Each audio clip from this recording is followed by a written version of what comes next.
आराध्य गुरुदेव के चरणों में कोटि कोटि नमोस्तु। क्षुल्लक त्रय के चरणों में इच्छामि इच्छामि इच्छामि। गुरुदेव, आज का दिन मेरे परिवार के लिए बहुत अभूतपूर्व दिन रहा कि आपके चरण मेरी कुटिया में पड़े।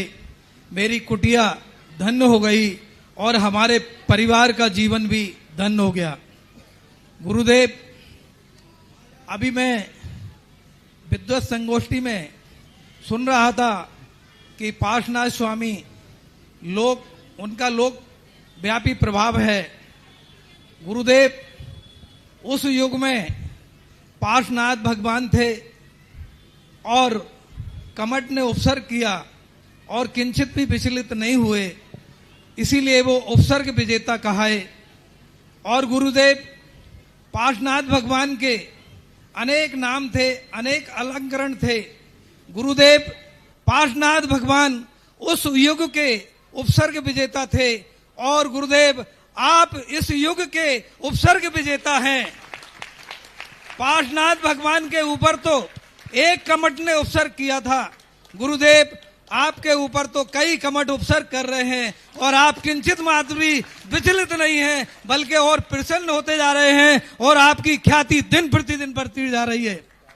गुरुदेव, आपके लिए भी पार्श्वनाथ भगवान जैसे अनेक अलंकरण मिले हैं, अनेक नाम मिले हैं और आगे भी अनेक अलंकरण से आपको विभूषित किया जाना है। गुरुदेव, मैं ये कहना चाहता हूं कि हे ईश्वर, महफूज रखना इन दुश्मनों को, वरना जलकर उजाला कौन करेगा। गुरुदेव, मेरी जिज्ञासा यह है कि हम चुप रहे तो गलत फहमियां बढ़ी। वह भी सुना है उसने जो मैंने नहीं कहा। गुरुदेव, ऐसी गलत फहमियां चल रही हैं और इन गलत फहमियों का क्या इलाज है मैं नहीं बता सकता। मेरी जिज्ञासा यह है गुरुदेव कि जब हम मौन रहते हैं, चुप रहते हैं, तो लोग हमें कमजोर समझते हैं या फिर हमें बेवकूफ समझते हैं। गुरुदेव, क्या हमें ऐसी परिस्थितियों में मौन रहना चाहिए या बढ़ चढ़कर उस चीज का जवाब देना चाहिए? गुरुदेव, मेरी शंका का समाधान करें। नमोस्तु गुरुदेव, नमोस्तु गुरुदेव।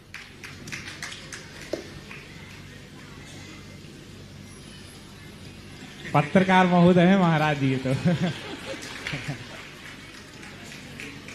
जवाब दे दिया ना हमने।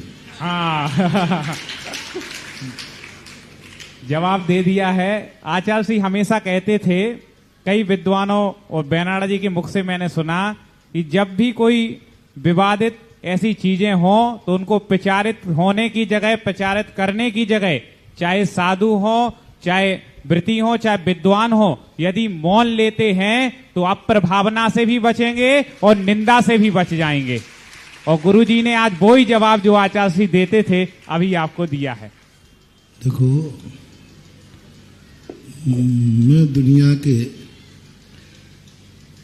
मैं दुश्मनों की बातें क्यों सुनूं?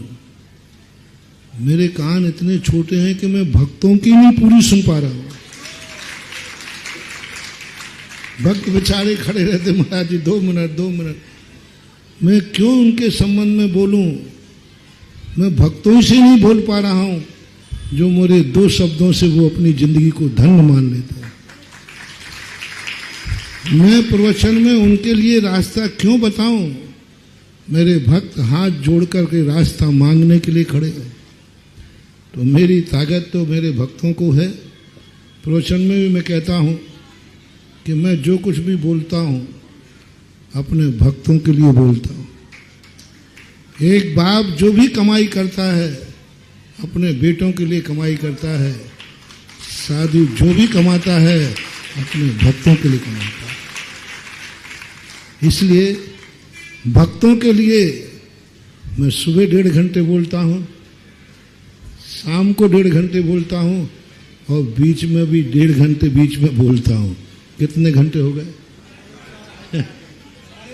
4.5 घंटे मैं भक्तों के लिए बोलता हूं। अब इससे ज्यादा मत बुलवाना। क्यों बोलूं उनके लिए? भक्तों के लिए बोलने के लिए समय नहीं है। और हम दुश्मनों की बात का जवाब क्यों दें? हम अपने भक्तों के प्रश्नों के जवाब देवें तो इससे कल्याण होगा, वो अवभाग्य मानेगा। क्योंकि वहां जवाब सुनना ही नहीं है। तुम कोई भी जवाब दोगे उनको उसमें दोषी निकालना है। तुम कुछ भी बोलना, सही बोलना, गलत बोल, जो कुछ भी बोलोगे उनको उसी में गलती निकालना।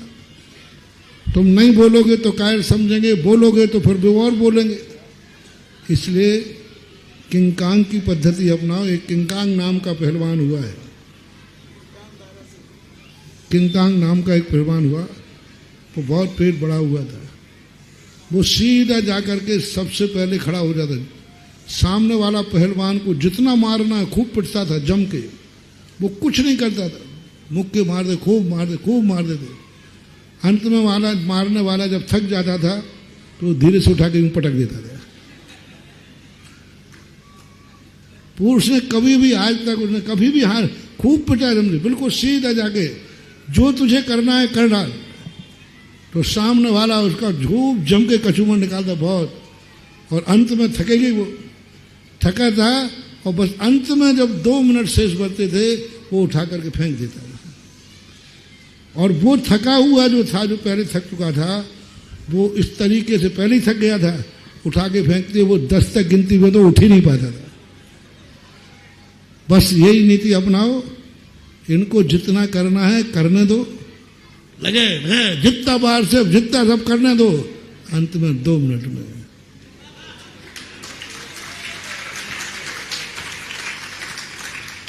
सब 2 मिनट में सबको सब साफ हो जाएगा, कुछ नहीं। इसलिए आप लोग प्रश्न भी मत करो। जितना समय पवन बाबू तुमने उनके लिए कहा, हेलो, उतना समय तुम अपने लिए मांगो तो तुम्हारा बेड़ा पार हो जाएगा। गुरुदेव, एक जिज्ञासा और है, छोटी सी, बहुत छोटी जिज्ञासा है। और अब तो मैंने यही कह दिया है कि अब कोई भी यहाँ जिज्ञासाओं में दुश्मनों संबंधी कोई बात लाओ ही मत। कौन क्या कह रहा है, मेरे संबंध में भी कौन क्या कह रहा है, ये हमें सुनने की जरूरत नहीं। मेरे भक्त मेरे लिए क्या कह रहे हैं, मैं कानों को खड़े करके सुन रहा हूं। हेलो, मेरे कान बहुत छोटे हैं, मेरे इन कानों में बहुत कीमती है, मेरे कान बहुत कीमती हैं, बहुत कीमती हैं। बोलो कितने कीमती हैं? तुम 2 शब्द सुनाने के लिए घंटे भर खड़े रहते हो भीड़ में। बोला जी अभी आज तुम ही गए थे, मुश्किल से 2 मिनट सुन पाए, 2 मिनट। मतलब मेरे कानों को तुमने इतना सस्ता समझ रखा है कि इन कानों में जो चाहे सुना जाओ। अरे ये कान मेरा भाव है कि इन कानों में जितनी भी सुनने की ताकत है, मैं अपने प्यारे भक्तों की बातें सुनूं। एक शब्द भी मेरे कान में दुश्मन का उसने सुनाया या तुमने सुनाया तो मेरे काम का मुझे बहुत दुख होगा कि जितनी देर मैंने दुश्मन का शब्द तुम्हारे मुख से सुना, उतनी देर यदि मैं भक्त की आवाज़ सुनता तो शायद मैं भक्त के कल्याण के लिए शायद कोई सूत्र तैयार कर देता। इसलिए मेरे प्यारे भक्तों, मेरे कानों को सस्ता मत मानो। इन कानों में उनकी बातें मेरे कानों तक मत भेजो, क्योंकि उनकी आवाज़ों से मेरे कानों को पवित्र रहने दो, अपवित्र मत करो। भक्तों की आवाज़ से कान पवित्र होते हैं और नकारात्मक सोचने वालों की आवाज़ से कान, मेरे कानों में मैंने बहुत साधना की है। मैंने इन कानों को बहुत साधना की है कि हे भगवान, इस कान में भक्त की आवाज़ भी पड़ जाए तो उस भक्त का बेड़ा पार हो जाए। इसलिए और मैं भक्तों के लिए बोलने के लिए सदा तैयार हूं, सदा बोल ही रहा हूं। मेरे बोल मत सुनवाओ उनके लिए। मेरे बोल, मेरी ये वाणी बहुत कीमती है, बहुत कीमती है, बहुत कीमती है। एक 1.5 घंटे के लिए देखो कितने कितने चैनल लगे, कितने 1 2 3 4 5 6 चैनल लगे अरे एक चैनल, एक व्हाट्सएप के लिए कितनी मेहनत होती है, यहां 6-6 चैनल लग के क्या बता रहे हैं। इस सारा जगत इस मुख से निकली हुई वाणी को क्या समझ रहा है। अच्छा, जो चैनल को पैसा दे रहा है, यानी इस मुख से निकले हुए वचनों की कितनी कीमत है। लोग लाखों करोड़ों अपनी पसीने की कमाई इन वचनों को सुनने के लिए और सुनाने के लिए लगा रहे हैं। कोई पैसा फोकट में नहीं आता है, और ये चैनल में करोड़ों रुपया लगता होगा। तो वे क्या पागल हैं कि जो इतना पैसा खर्च कर रहे। आप समझो पवन बाबू, इस निकले हुई वचनों की कितनी कीमत है कि लोग साल भर में लाखों करोड़ों रुपया खर्च करने को तैयार है।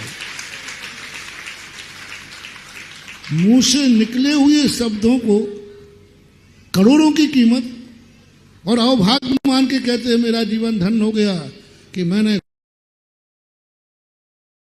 गुरु के वचनों को सारे विश्व में भेज दिया। तो बस मैंने तो अब यही कहा, मेरे भक्तों ने मेरे इन वचनों की कीमत बता दी, इसलिए मेरे मुख से सदा भक्तों के लिए आवाज निकले, मेरे कानों में भक्तों की आवाज आए, ऐसा आप लोग भी प्रयास करो। और मैं तो प्रयास कर ही रहा हूं। जिज्ञासा रख रहे हैं प्रद्युमन जी जैन।